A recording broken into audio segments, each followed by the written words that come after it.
만나서 반갑습니다. 네, 귀한 교회에 불러주셔서 오늘 제가 이렇게 여러분들과 은혜 나눌 수 있는 기회를 갖게 되었습니다.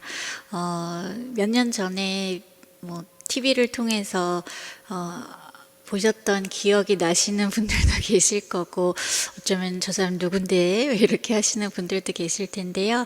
오늘 제가 만난 하나님, 그 하나님께서 주신 선물을 이야기로 나눌 텐데요. 들으시는 여러분들께도 하나님께서 주시는 선물이 되었으면 좋겠습니다. 저는 대학교 4학년 때 교통사고를 만나게 되었어요. 그 전까지는 아주 평범한 교회를 좀 열심히 다니는 자매 중에 하나였는데요. 학교랑 집이 좀 거리가 있어서 종종 오빠의 작은 차를 얻어 타곤 했었어요. 사고가 있던 날에도 늘 만났던 시간에 오빠를 만나서 늘 다니던 길로 그렇게 집으로 돌아가고 있었는데요.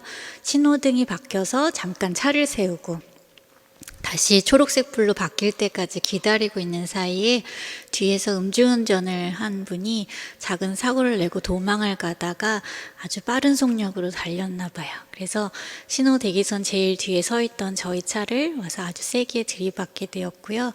그 충격으로 7대의 차와 저희 차가 부딪히게 되면서 차에서 불이 나기 시작했던 것 같아요. 오빠가 먼저 정신을 차려서 저를 꺼냈을 때는 이미 제 상반신에 불이 붙어 있었다고 하고요.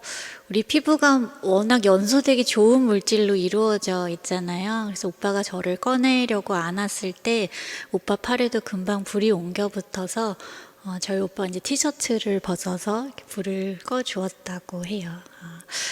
누가 지나가시다가 그 장면을 찍으셔서 그 다음날 아침 뉴스에도 나왔었는데요. 사실 너무 흔하게 일어나는 게 교통사고잖아요. 저 역시 그 전까지 아주 많은 교통사고 장면들을, 누군가의 교통사고 장면들을 TV로 봤었을 텐데요. 사실은 단 한 번도 내가 뉴스 속에 그 이모 씨가 될 거라고는 한 번도 생각한 적 없었어요. 그냥 나 아닌 누군가에게 일어난 일이겠지라고 생각했었는데요. 누구나에게 일어날 수 있는 일이었고 그날 밤엔 저에게 일어났어요. 저는 사고를 만났다라고 말해요. 사고를 당했다라고 하는 게 훨씬 더 정확한 표현이지만 언젠가부터 사고를 당했다라고 말하는 표현이 좀 불편하더라고요. 사고를 당했다라고 말할 때마다 제 자신을 음주운전 교통사고의 피해자라고 말하고 있는 것 같았어요. 피해자로 살고 싶지 않았고 또 하나님께서 저 그렇게 살게 하지 않으셨어요. 그리고 사고를 당했다라고 말할 때마다 제 마음이 사고를 당했던 그 자리, 그 시간에 그냥 머물러 사는 사람인 것 같은 그런 생각이 드는 거예요. 근데 돌아보니 저는 사고를 만났지만 헤어져서 그 다음 시간들을 계속 살아왔거든요. 그래서 제가 오늘 여러분들과 나누는 이야기는 정말 사람들이 꿈에도 겪고 싶지 않은 불행을 만났지만 그 불행과 헤어지게 하시는 하나님의 은혜에 관한 이야기입니다. 사고를 만나고 병원 응급실에 가게 됐어요. 그곳에서 오빠에게 의사 선생님들이 지금 동생이 화상이 문제가 아니라고 맥박도 잡히지 않으니 곧 갈 것 같다고 빨리 작별 인사하라고. 그래서 저희 오빠가 잘 가라고, 좋은 동생이었다고 이렇게 인사도 다 했는데 아직까지 안 가고 이렇게 저는 잘 살아 있습니다. 네. 사는 과정은 쉽진 않았지만 잘 살아 있어요. 처음엔 중환자실 들어갔을 때는 산소호흡기도 끼워져 있었고 또 폐에찬 유독가스를 빼내는 튜브도 옆구리에 꼽아져 있었대요. 의식 없이 온몸을 붕대로 감고 그렇게 며칠을 지나게 되는데요. 제가 기도할 수 없었던 그 시간에 저를 위해서 이 얼굴도 잘 모르는 청년 하나를 살려달라고 우리 권사님들, 집사님들께서 금식하면서 하루에 1분도 기도가 끊이지 않도록 그렇게 기도해 주셨어요. 하나님께서 그 중보기도에 응답해 주셨고요. 제가 혼자 숨을 쉴 수 있을 만큼 폐가 회복이 되기 시작했고 산소호흡기를 떼게 되었고 의식이 돌아왔어요. 몇 시간 뒤에 간호사님이 제 입에 빨대를 넣어주면서 오랫동안 호흡기를 끼고 있었으니까 물이 잘 넘어가는지 확인을 해야 한다는 거예요. 그러면서 조심스럽게 한번 넘겨보라고 하셨어요. 제가 너무 많이 부어있을 때여서 그때 눈도 다 안 떠질 때였는데 깜깜한 중에 이렇게 빨아다니니까 입 안으로 물이 넘어 들어오는데요. 그 와중에 그 물이 너무 시원하고 너무 맛있는 거예요. 꿀꺽꿀꺽 넘기고 싶을 만큼 너무 맛있더라고요.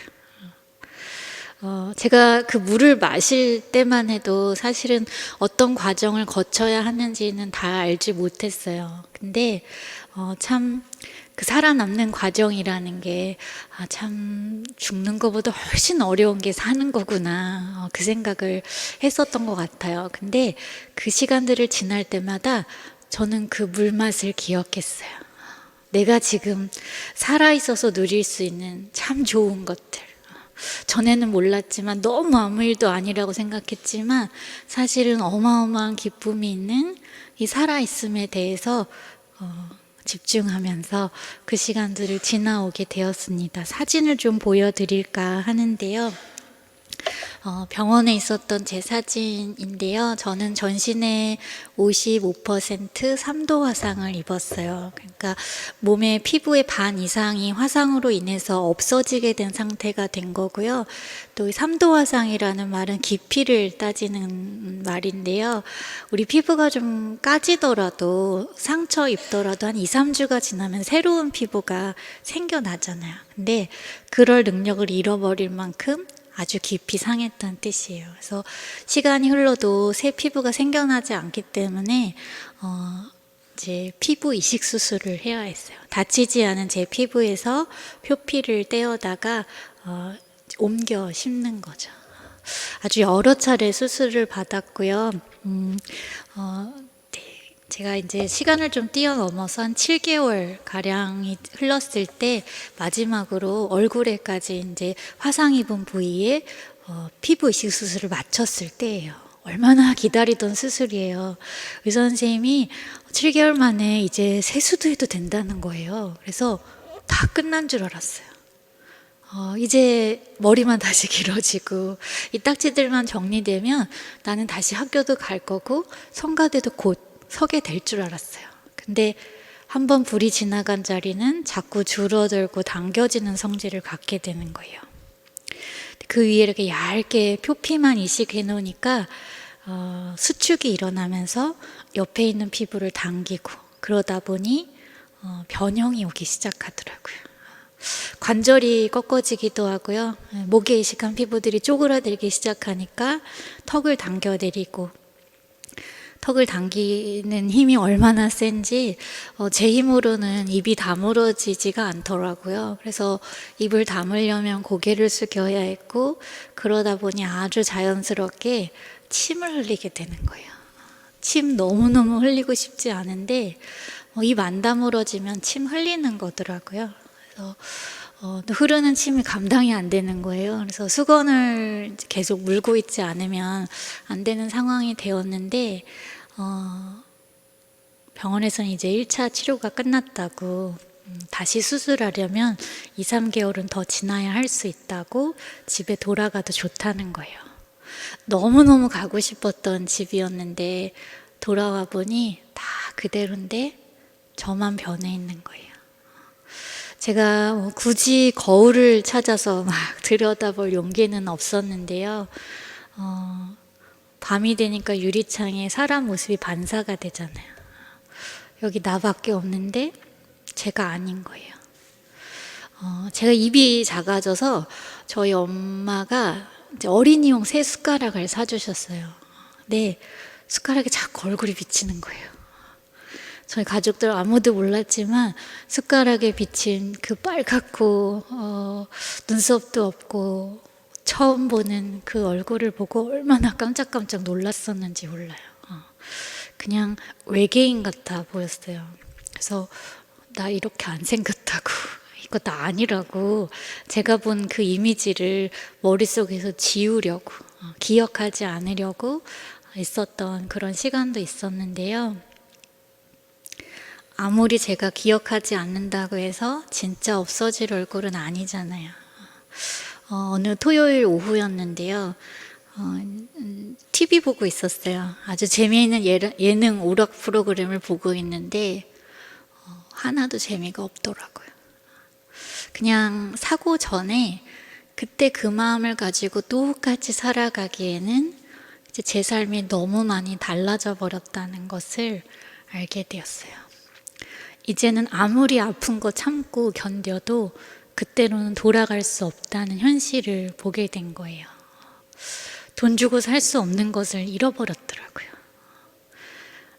마음에 절망이 찾아오기 시작하는 거예요. 절망이 여기를 가득 채우고 나니까 제가 할 수 있는 일 딱 두 가지 남더라고요. 하나는 아파트 옥상을 찾아서 올라가는 일이었고, 또 하나는 하나님을 찾는 거였는데요.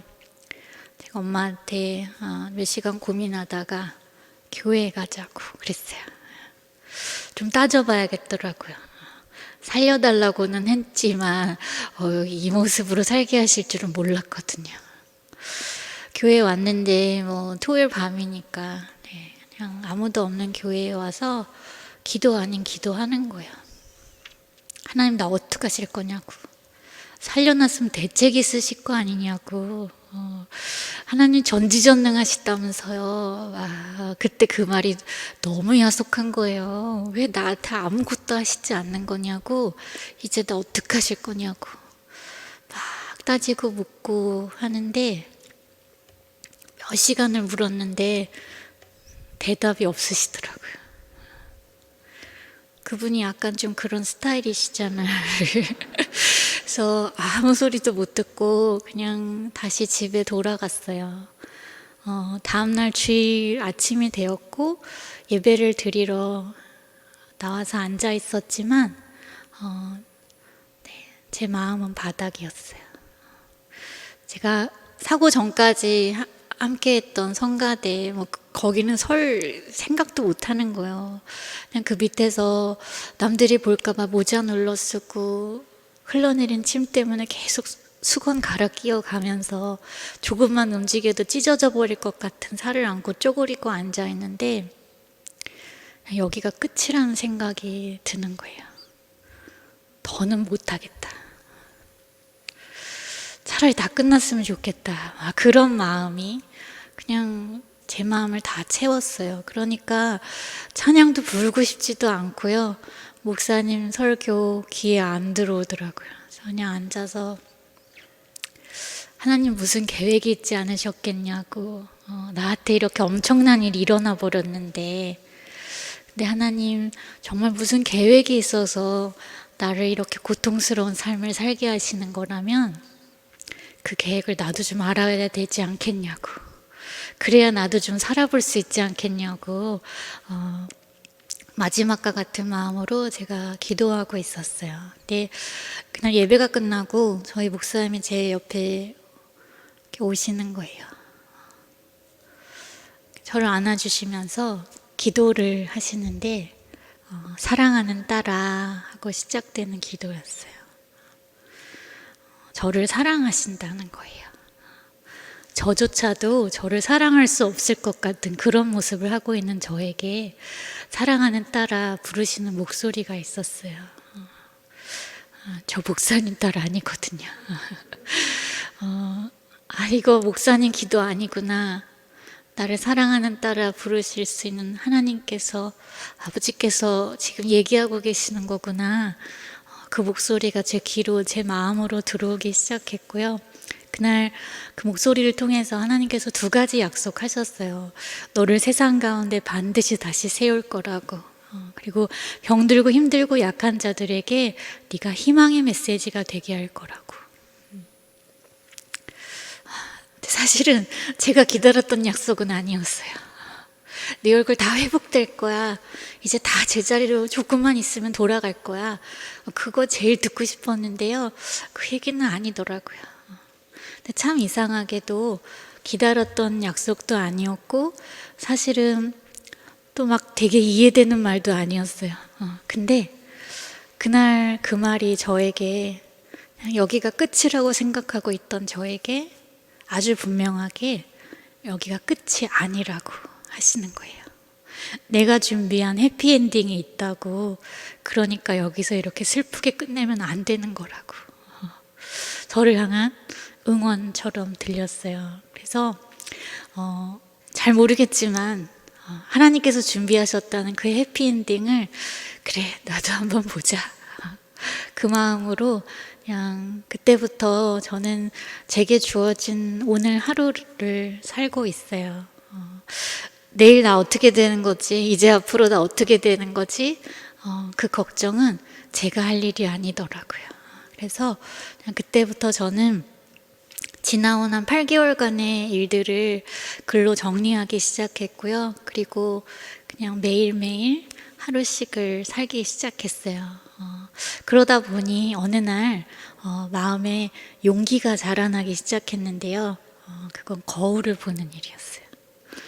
처음에는 거울을 보는데요. 너무 어색하더라고요. 아주 멀리 떨어져서 보는데도 처음 보는 얼굴이잖아요. 또 사람 처음 보면 인사하라고 배웠으니까 그냥 어색하기도 하고 뭐라도 해야 될 것 같고, 그래서 그냥 인사부터 시작했어요. 안녕 이지선. 슥 지나가요. 또 보면 또 인사하고 슥 지나갔어요. 근데 이 얼굴이 자꾸 보니까 약간 정드는 얼굴로 생겼더라고요. 그래서 시간이 흐르면서 조금씩 가까이 가서도 보게 되고 또 오래도 보게 되고, 이제 이 얼굴이 내 얼굴이구나, 이제 이게 나구나, 제가 받아들이기 시작했어요. 근데 사실 너무너무 받아들이고 싶지 않았거든요. 근데 그렇게 받아들이고 싶지 않았던 저를 다시 제 자신으로 인정하고 사랑할 수 있었던 힘은 제 안에서 시작되는 건 아니었어요. 제가 막 마음을 강하게 먹고 의지를 다져서 제가 대단한 사람이어서가 아니라요. 여전히 저를 사랑하는 딸아 부르시는 아버지의 음성이 있었기 때문이고요. 그 하나님께서 외모가 아니라 중심을 보시는 분이라 그래서 더 좋았고요. 그리고 저희 가족들이, 제 친구들이, 우리 이모 삼촌들이, 우리 교회 식구들이 제가 너무너무 다른 사람이 되었는데요.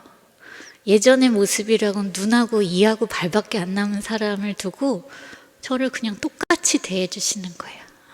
내가 원래 사랑했던 우리 자매가 여기 살아있다고 오히려 그 전보다 더 큰 사랑을 부어주시는 거예요. 그래서 그분들의 사랑을, 그분들이 저를 사랑해 주시는 그 마음으로 다시 제가 저를 사랑할 수 있는 힘을 얻었던 것 같습니다. 사진 또 보여드릴까 해요. 네. 그때쯤에 제 얼굴이고요. 이제 제 가족 사진입니다. 하나님께서 제게 주신 가장 따뜻한 선물로 여기고 살고 있어요. 참 어렵고 힘들었던 시간이었지만 그 시간에 제 곁에서 저를 짐처럼 여기지 않고 이거 다 너 때문이야. 사실 그럴 수도 있는 건데요. 이제 네가 못하는 거 내가 대신해 줄게. 그 마음으로 제 옆에 있었던 사람들이 가족이어서 사실은 제가 그때 일을 고통스럽게 떠올리지 않고 이렇게 남의 얘기하듯이 떠올리고 이야기할 수 있을 만큼 힘이 되어 주셨어요. 엄마하고 있었던 얘기 하나 나눌게요. 사고 이후에 이제 1년이 채 안 되었을 때였어요. 제가 살아가기로는 했지만 사는 게 아주 신나고 재밌지는 않을 때였어요. 그래서 눈만 뜨면 아픈 거예요, 그때는. 그래서 너무 오래 살까 봐 그게 막 무섭더라고요. 죽을 때까지 아픈 사람일 것 같은데 너무 그게 두려운 거예요. 그래서 하나님, 나 너무 오래는 안 살면 좋겠다고 그랬었는데 저 이제 하나도 안 아프거든요. 그래서 되게 오래 살고 싶고 막 이렇게 그렇게 사는데 그때는 그랬어요. 그래서 엄마랑 이런저런 얘기하다가 엄마한테 물었어요.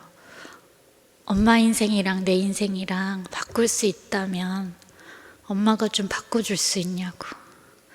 적어도 엄마는 아프지는 않으니까요. 저희 엄마가 엄마 바꿀 수만 있으면 1000번이고 10,000번이고 바꾸지. 그러시는 거예요. 저희 엄마가 한 번도 제 앞에서 우신 적이 없어요. 사실 딸이 이 정도 됐으면 매일 붙잡고 너 죽고 나 죽고 이러고 어떻게 사냐고 그렇게 대성통곡을 해도 하나도 이상하지 않을 상황이었어요. 근데 물론 제가 안 보이는 곳에서 정말 많이 오셨지만 적어도 제 앞에서는 너무너무 씩씩한 그런 엄마셨는데, 그날 처음으로 엄마가 꺼내놓은 그 진심에 부모님 마음 이런 거였구나. 자식이 힘든 길 아픈 길 가고 있을 때 그냥 내가 1000번이고 10,000번이고 대신해주고 싶은 마음, 그게 부모님 마음인 거구나. 한 번도 입 밖으로 얘기하지 않았지만 엄마도 아빠도 이 마음이었구나 알게 됐어요. 제가 수술을 참 많이 받았어요. 근데 수술실 앞에서 더 이상 보호자가 들어갈 수 없는 지점이 있어요. 그 너머의 시간은 그냥 오롯이 혼자 견뎌야 하는 참 인생은 외로운 거구나, 나 혼자만의 싸움이구나, 그런 생각이 들 때가 있었거든요. 근데 그날 엄마의 그 대답을 듣고 단 한순간도 혼자였던 적 없었다. 그래서 내가 버틸 수 있었던 거였구나 알게 되었습니다. 그리고 그 엄마의 사랑에 감사하면서 그 생각 끝에 저는 하나님 생각이 났어요. 하나밖에 없는 아들 예수님을 이 땅에 그 아들을 내어보내실 때는요, 그 길 끝이 그 아들의 몸 안에 있는 피를 다 쏟아야만 끝이 나는 길이었거든요. 근데 그 길에 아들을 내어보내신 거예요. 저와 여러분을 구원하시기 위해서 아들을 내어던진 아버지가 계시더라고요. 살다 보면 내가 너무너무 초라하게 느껴지는 날이 있는 것 같아요. 그래서 이거 더 사는 게 무슨 의미가 있나 그런 생각이 드는 날이 한두 번쯤은 오는 것 같은데요. 또 어쩌면 여기에는 나는 지선 씨처럼 그렇게 따뜻한 부모를 만나지 못했다고, 내 부모는 그렇지는 않다고 그런 마음이 드시는 분도 계실 수 있을 것 같아요. 근데 우리 그럴 때 이 하나님의 사랑을 기억했으면 좋겠어요. 아들을 던져서라도 우리를 구원하시고 사랑하신 하나님의 사랑을 받은 자임을 우리는 기꺼이 자신을 내어 던져서 우리를 핏값으로 산 예수님의 사랑을 받은 자임을 우리 꼭 기억했으면 좋겠습니다. 다음 사진도 볼까 하는데요. 네, 제가 참 좋아하는 사진 중에 하나예요. 사고 때 용감하게 저를 구해준 저의 생명의 은인인 저의 친오빠인데요. 저희 오빠가 저를 살려놓고 마음고생 혼자 다 했어요. 괜히 살려서 이렇게 아픈 인생을 살게 했다고 안 그래도 되는데 맨날 이렇게 미안해 하는 거예요. 그래서 저 다 낳기 전까지 자기 결혼 안 할 거라고 이랬는데 지금 애가 셋이고요. 네. 잘 살고 있어요. 너무 감사한데, 사실은 저 때만 해도 사고 후 한 2년밖에 안 되었을 때여서 오빠가 저를 보는 눈에는 입은 웃어도 눈에 늘 눈물이 차 있었어요. 근데 저런 동생을 얻고 오빠가 참 행복해하는 미소가 담긴 저 사진이 너무 마음에 드는 거예요. 그래서 제가 그동안 글도 쓰고 사진도 올렸었던 제 홈페이지에, 개인 홈페이지에 저 사진을 올렸어요. 사진이 참 좋다 하시는 분들도 많았지만 그 중간중간에 제 얼굴이 이제 정면이 나와 있잖아요. 나는 솔직히 지선 씨가 무섭고 징그럽다고. 굳이 솔직하지 않아도 되는 자리에서 막 솔직해져가지고 그런 글을 쓰셨더라고요. 그 솔직한 반응들을 보면서 저는 또 마음이 무너지는 거예요. 나 이런 얼굴이구나, 나 이렇게 생겼나 보다, 이게 사실인가 보다. 마음이 다시 바닥으로 떨어지려는데요. 그 전까지 몰랐던 사실 하나를 알게 됐어요. 제 눈이 그 사람들의 눈 같지가 않은 게 이거 진짜 감사한 일인 거예요. 제가 거울을 볼 때마다 제 자신이, 거울 속에 있었던 제 자신이 이 얼굴이 무섭고 징그러워 보였었더라면, 한순간이라도 그랬었더라면 제가 과연 그 하루들을 넘길 수 있었을까. 하나님께서 어느 날 갑자기 짠 하고 새 피부를 주시고 다 회복되는 기적을 주시지는 않았지만, 그래서 마치 버려진 것 같은 그런 마음도 든 적이 있었지만, 제가 그날 그 마음을 깨닫게 되고 하나님께서 제게 더 놀라운 기적을, 사실 저 다 보이거든요. 얼마나 울퉁불퉁한지, 얼마나 독특한 색깔을 가지고 있는지 저 다 보여요. 근데 이 흉터들을 보이는 대로 보게 하지 않으시고 그다지 밝지 않은 눈과 별로 솔직하지 않은 마음 선물로 주셔서 이 모습 이대로 얼마든지 행복하게 살아갈 수 있도록, 제가 보이는 대로 보는 것이 아니라 저를 사랑하신 하나님의 눈으로 제 자신을 볼 수 있었던 것, 이게 진짜 기적이더라고요.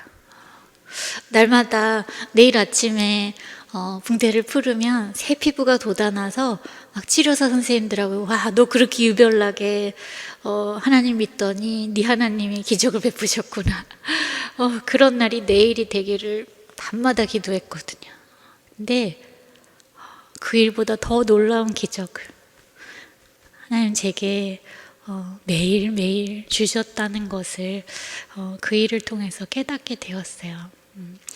여자분들은 제 마음 이해하실 거예요. 우리 여자들은요, 미용실 가서 앞머리 자르려고 했는데 진짜 내가 생각했던 것보다 5mm만 짧게 잘라줘도 막 거울 볼 때마다 막 잡아 당기면서 막 짜증나는 게, 그게 여자 마음이거든요. 그냥 며칠이 지나면 길어질 머리 가지고도 그런 마음이 드는데요, 1년이 지나도 또 수술을 받는다고 해서 다 성공하는 것은 아니었거든요. 그런 수술 앞에서도 제가 여전히 평안한 마음으로 거울을 볼 수 있었던 거, 이거 진짜 기적과 같은 일이더라고요. 다음 사진 볼게요. 네. 네. 보고 싶은데. 네. 제가 책을 내게 됐어요. 처음부터 책을 내려고 글을 쓴 것은 아니었는데, 태어난 이후에 제가 지나온 시간들을 글로 정리하고, 또 마음에 쌓인 상실의 아픔과 또 현재의 고통들을 때로 글로 표현해 보기도 하고, 또 한편으로 사람들이 또 필요 이상으로 저를 걱정하는 게 또 그건 또 싫더라고요. 예전에 저라면, 사고 이전에 이런 사람을 살아보지 않았던 저라면 저 같은 친구가 있으면 되게 걱정했을 것 같아요. 24시간 얼마나 슬플까. 근데 제가 이 사람이 돼 보니까요, 또 그렇게 막 24시간 7일 동안 계속 슬픈 건 아니더라고요. 제가 처음 마셨던 그 물맛의 시원함을 알게 되었고요. 이식한 피부를 뚫고 눈썹 하나가 자라나서 너무너무 신나고 감사했던 기억도 정말 기쁘게 기억하고 있고요. 제가 손끝이 말단 부위이다 보니까요, 불이 조금만 오래 머물러도 살릴 수가 없었어요. 그래서 여러분과 다른 손을 가지고 살게 되었는데, 이 손을 가지고 하나님께서 또 글을 쓸 수 있는 은혜를 주셨어요. 다시 펜을 잡고 글씨를 쓸 수 있게 해주셨고, 그래서 그런 이야기들을 제가 글로 쓰기 시작했어요. 근데 제 책을 받아서 또 선물을 받기도 하고, 본인이 사서 읽으신 분들이 저한테 편지를 보내오시는데요. 인생의 고통이 화상의 고통만 있는 것은 아니잖아요. 정말 때로는 친구들에게조차 다 꺼내놓을 수 없는 이야기들이 인생의 상처처럼 또 흉터처럼 남아있기도 한 분들에게 책이 전해졌어요. 그리고 다시 저에게 편지를 보내오시는데 고맙다는 거예요. 살아줘서 고맙다는 거예요. 그분들을 위해서 산 게 아니었는데도 하나님은요, 이렇게 쓸모없어 보이는 흉터를 가지고도 제 지난 시간의 이야기를 가지고도 다시 살아갈 용기를 전하게 하는 축복의 통로가 되게 하시는 거예요. 자기 그만 살고 싶었는데 나 지선 씨가 붙잡은 삶의 희망을 붙잡고 다시 한번 살아볼 거라고 그런 다짐들이 적힌 편지를 받아요. 너무너무 감사해요. 생명보다 더 귀한 건 없다는 것을 이 삶을 통해서 배웠는데 하나님 가장 귀한 그것을 전하게 해주셔서 너무너무 감사하면서 이렇게 살고 있습니다. 다음 사진 또 넘겨보려고 하는데요. 네, 책 내고 처음 사인회하던 날의 사진이었어요. 제가 책이 나오기 전까지, 사람들에게 알려지기 전까지 그냥 길에 나서면 늘 제 주변에는 이 소리가 늘 들렸어요. 너무 불쌍해 보이니까. 근데 도대체 이런 사람이 책 냈다고 누가 사인을 받으러 온다고 이런 행사를 하나 막 걱정을 하면서 갔는데 사람들이 줄을 서서 제가 뭐라고 저를 만나고 싶어서 기다리고 계시는 거예요. 너무너무 신기했죠. 그리고 떠오른 이야기가 있었는데 저희 의사 선생님이 첫 수술을 마치고 나와서 너무너무 조마조마한 마음으로 기다리고 있던 저희 엄마에게 수술 받아도 이제 사람 꼴 안 될 거라고, 그러니 세상에 나가서 다시 살 수 있다는 생각, 그런 기대하지 말라고. 수년간 우리 가족들의 마음을 찔렀던 그분의 그 말이 제가 저 자리에 앉아서 딱 떠오르면서 그 말이 진리가 아니었구나. 시간이 흐르면서 변하고 바뀌어야 하는 말은 진리가 아니잖아요. 저를 치료해 주셨던 의사 선생님 너무너무 감사하지만 그분이 제 인생을 결정할 수 있는 분이 아니었어요. 제 삶의 주인이신 하나님께서 약속하신 그대로 저를 세상 가운데 진짜 희망을 이야기하는 사람으로 세워주셨더라고요. 하나님 혼자 약속하시더니 또 혼자 그 약속을 이루셨어요. 제가 그 자리에 앉아서 정말 예수님, 내 삶의 생명, 내 삶의 길, 그리고 영원하신 진리, 단 하나의 진리, 예수님이심을 다시 한번 고백할 수밖에 없었던 시간이었습니다. 다음 사진 또 보려고 하는데요. 네, 제가 책에 쓴 글귀 중에 하나예요. 사고 이후에 받은 선물들 중에 또 하나가 아픈 사람의 마음이 어떤 건지 알게 된 거였어요. 전에는 그랬던 것 같아요. 더 많이 잃어버리고 더 많이 아픈 사람이 제일 슬픈 사람이라고 생각했는데요. 그 아픔의 시간에, 그 고통의 순간에 누가 그 옆에 같이 있어 주었는지, 누가 그 손을 잡아 주었는지에 따라서 사실은 슬픔의 크기도 작아질 수 있다는 걸 경험했어요. 누군가의 도움이 없이는 결코 일어날 수 없었던 그런 어려운 가운데 있었는데 저를 향해서 교회가, 가족이, 친구들이 손을 내밀어 주었고 제가 그 손을 잡고 다시 일어설 수 있었을 때 하나님 제게 그러시는 것 같았어요. 이제 네가 그렇게 좀 내밀어주는 손이 되면 어떻겠냐고. 인생에서 넘어진 사람들이 목소리를 내고 싶을 때 여기 좀 내밀어줄 손이 필요하다고 소리쳐주면 어떻겠냐고 하시는 것 같았어요. 그래서 어떻게 하면 그 일들을 잘할 수 있을까 하다가 제가 사회복지를 공부하게 되었고요.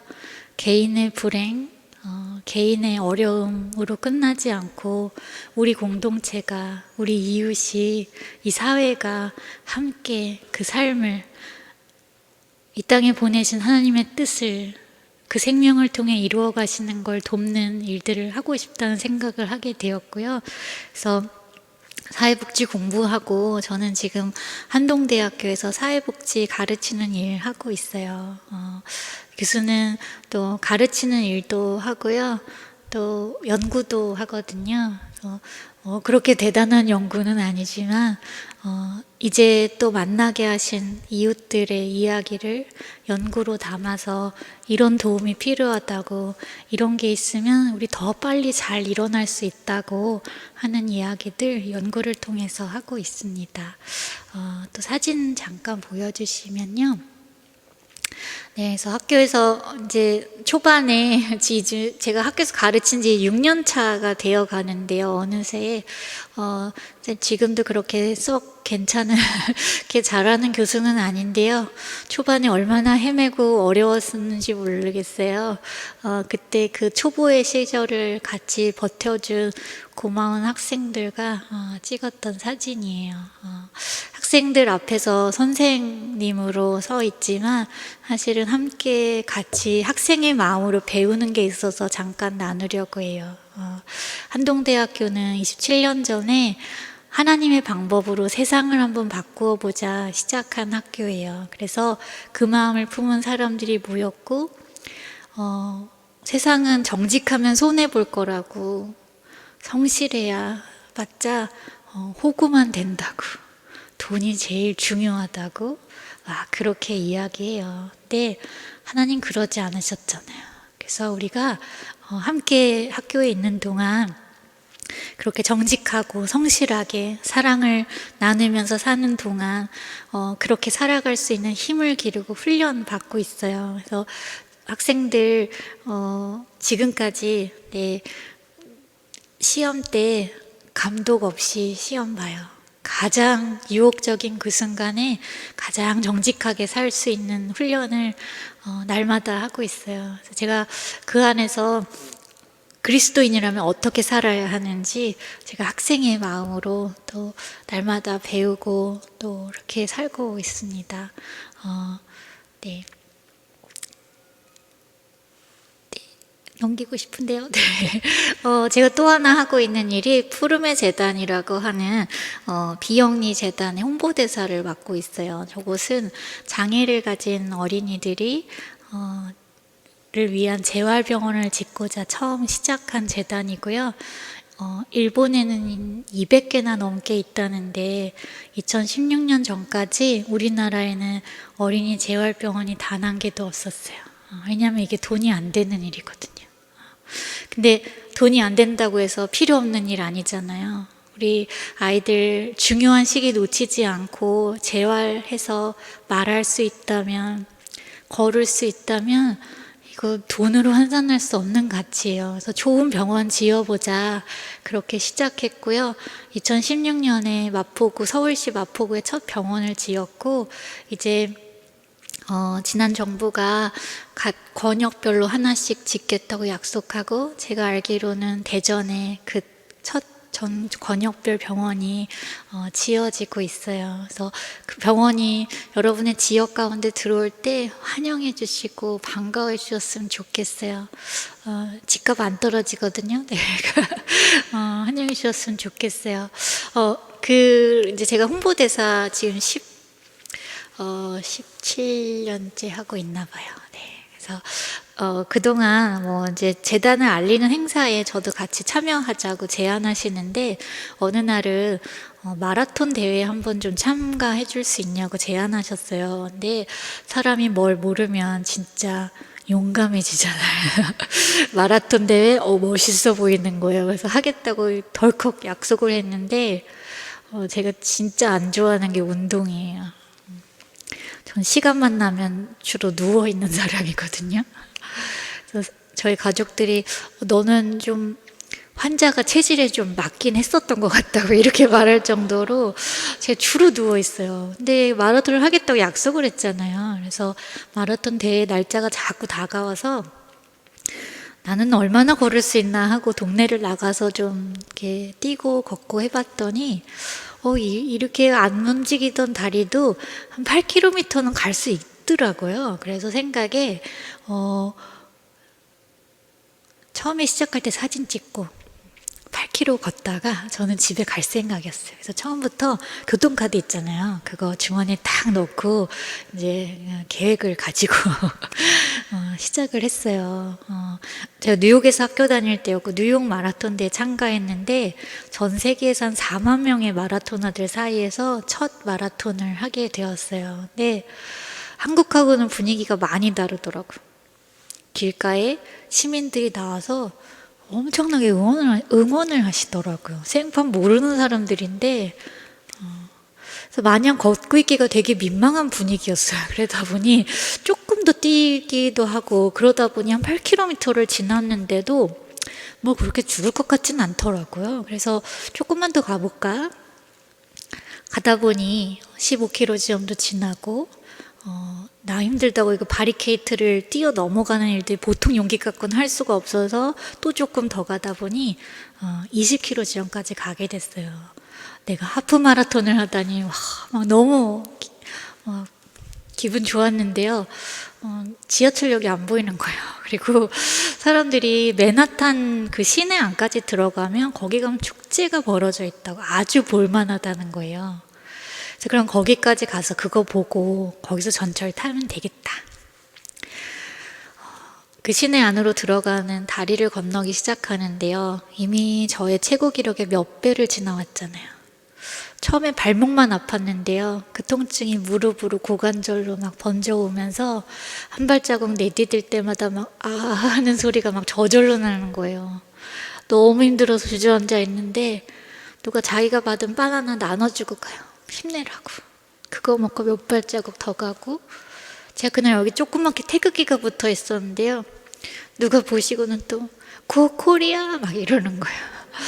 어떻게 해도 이제 나라 생각해가지고 일어나가지고 또 몇 발자국 더 가고 너무 힘들었거든요. 정말 더 가면 죽을 것 같이 힘들었거든요. 근데 참 이상하게 그만둘 수가 없는 거예요. 사람들이 왜 인생이 마라톤 같다고 말했었는지 제가 그때 조금 알 것 같았어요. 어디서 그만둬야 될지 잘 결정이 안 나는 거예요. 그만둬도 되는 지점이라는 게 이게 25km 지점인지 26km 지점인지 도무지 결정이 안 나는 거예요.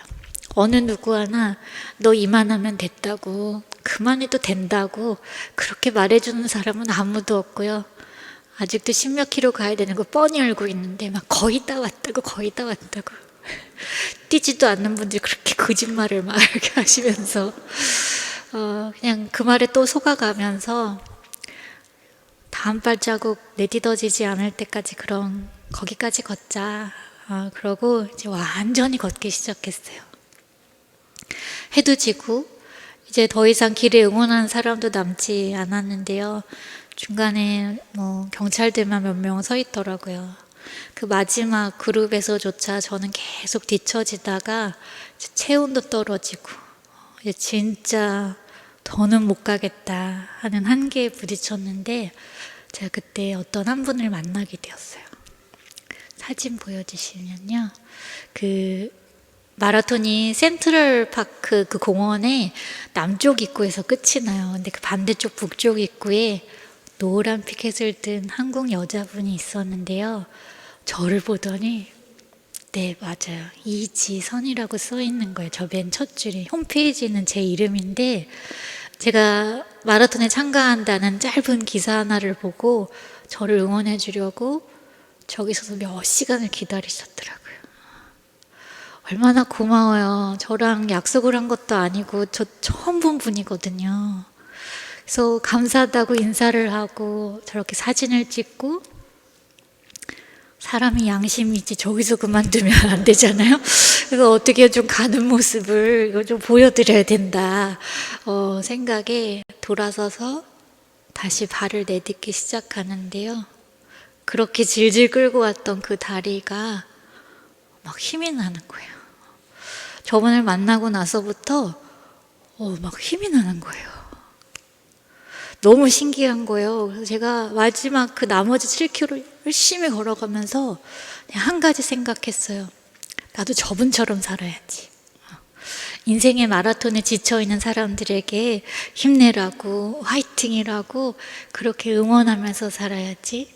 이거 너무너무 신기하다. 그러면서요, 열심히 걸어서 결국은 7시간 22분 26초의 기록으로 마라톤 완주하게 되었어요.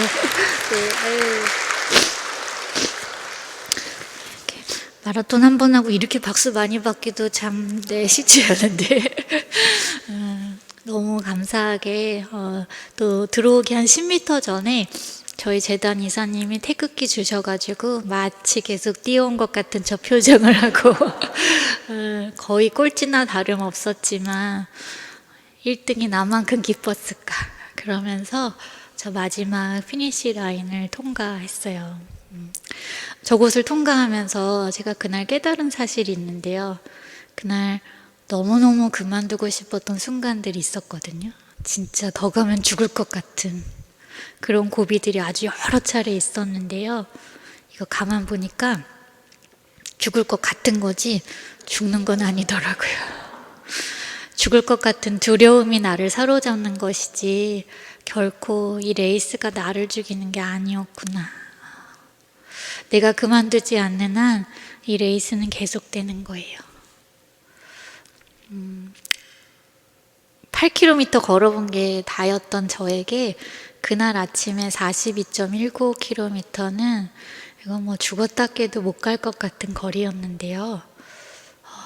한 발자국을 내딛고 그 다음 발자국을 내딛는 아주 사실은 너무너무 무의미해 보였던 이 반복을 멈추지 않으니까 42km가 가지더라고요. 하나님께서 저와 여러분에게 각자의 마라톤을 주셨어요. 지금 얼마나 왔는지 또 얼마나 더 가야 하는 것인지 알 수 없는 게 인생이라는 마라톤의 또 다른 어려움인 것 같아요. 그리고 저처럼 이렇게 죽을 것 같은 고비를 한 번 넘겼다고 해서 다시는 그런 일 없을 거야 이렇게 보장도 되어 있지 않아요. 여기가 천국이 아니잖아요. 근데 제가 오늘 여러분께 드리고 싶은 이야기는요, 우리 중간에 그만두는 일은 하지 않았으면 좋겠어요. 좀 늦으면 어때요? 저 꼴찌여도 너무너무 행복했거든요. 언젠가 이 길 끝에서 우리 승리의 깃발을 흔들면서 예수님, 나 그래도 내 사명 다 하고 돌아왔다고. 우리 예수님 품 안으로 달려들어갈 그때를 기대하면서 우리 중간에 포기하지 말자고 여러분의 인생의 마라톤을 응원해 드리고 싶었습니다. 네. 그날 제 앞에서 노란 피켓을 들어주셨던 그분의 마음으로 여러분의 인생을 응원해 드립니다. 네. 제가 다음 사진 보여주시면요. 네. 제가 최근에 아까 목사님께서 광고해 주셨는데 책을 냈어요. 이제 한 열흘 정도 된 것 같아요. 그간에 한 10년간의 저를 사고와 헤어지게 하신 하나님의 은혜들을 나누었는데 사실은 제 이야기를 짧게 들으시면 때로 어떤 분들은 와, 저 사람 대단한데 그러시는 것 같아요. 근데 끊임없이 제가 제 시간들을 돌아보면 정말 누군가의 사랑과 관심과 지지 없이는 결코 올 수 없었던 인생이었더라고요. 그 누군가에게 보내주는 그 관심과 애정, 할 수 있어 믿어주는 그 신뢰와 사랑이 결국은 이 모든 스트레스와 어려움들을 이기게 하는 동력이 되는 것 같아요. 그것이 가정 안에서 이루어지면 제일 좋을 것 같고요. 혹시 그게 어렵더라도 우리 너무 실망하지 않았으면 좋겠어요. 내가 또 누군가에게, 가족이 아닌 누군가에게 그 마음을 좀 표현해 줄 수 있는 교회가 되면 좋겠고요. 그래서 우리가 제가 책 제목 꽤 괜찮은 해피엔딩이라고 했는데요. 내 뜻대로 가는 인생이 아니라는 것을 지난 시간을 통해서 배웠어요.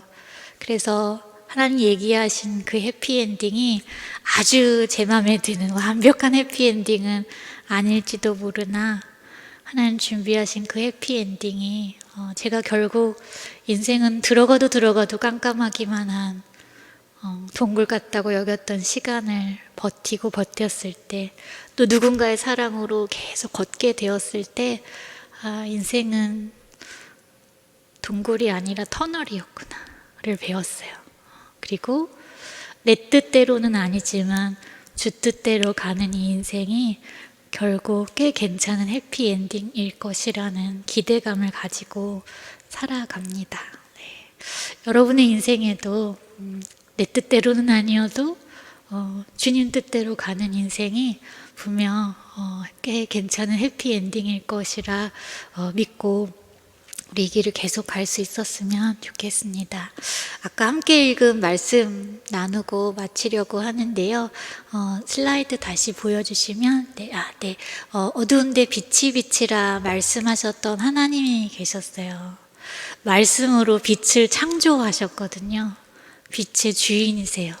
근데 그 빛의 주인이 예수님 얼굴에 있던 빛, 하나님의 영광을 깨닫게 하는 빛, 하나님이 누구신가 깨닫게 하는 그 빛, 그 빛을 우리 마음에 주셨대요. 빛하고는 조금도 어울리지도 않고요. 때로 여기 마치 빛이 없는 것처럼 살 때도 너무너무 많았는데 하나님 말씀을 통해서 확인하고 계시는 거예요. 이 마음에 빛이 있다고.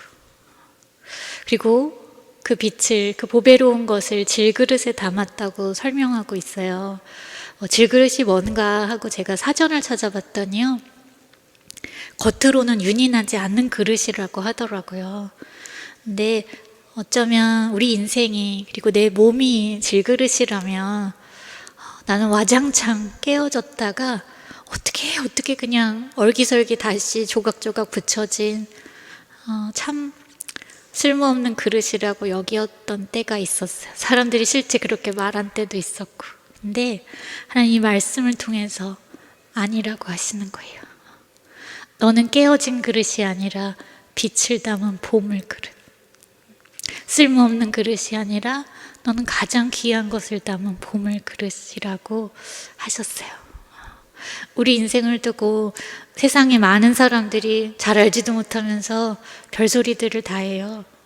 근데 우리 그 말에, 진리가 아닌 그 말에 흔들리지 않았으면 좋겠어요.